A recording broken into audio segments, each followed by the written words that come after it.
Ek is 'n trotse ma van 'n student, Skalk Willem. Almal ken hom as Pringle, wat nou sopas gepromoveer het hier by BKO.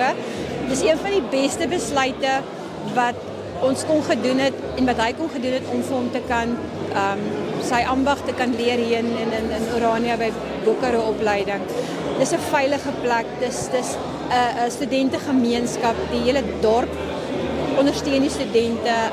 Dis my 'n baie groot voorreg om mee by BKO te gehad het hier in Orania. Ja, ek wil dit leer die regte waardes vir my kind, wat vir my baie belangrik is in die lewe, Christelik en ook dissipline. Ja, dis vir my baie groot voorreg om hier te gehad het. Ons is hier saam met my moeder. Sy het so 'n paar goed wat sy wil sê oor die gevoel van BKO, ek wat hierso was en ja. Ek is baie dankbaar vir die geleentheid wat Andrei gehad het. Ek dink hy het sy voete gevind en ek weet hy gaan 'n verskil maak. En ek is dankbaar vir die goeie vriende wat hy ook gemaak het in die tyd. En ja, ons stap vandag hier weg en ek dink dit wat hy geleer het gaan vir hom deure oopmaak.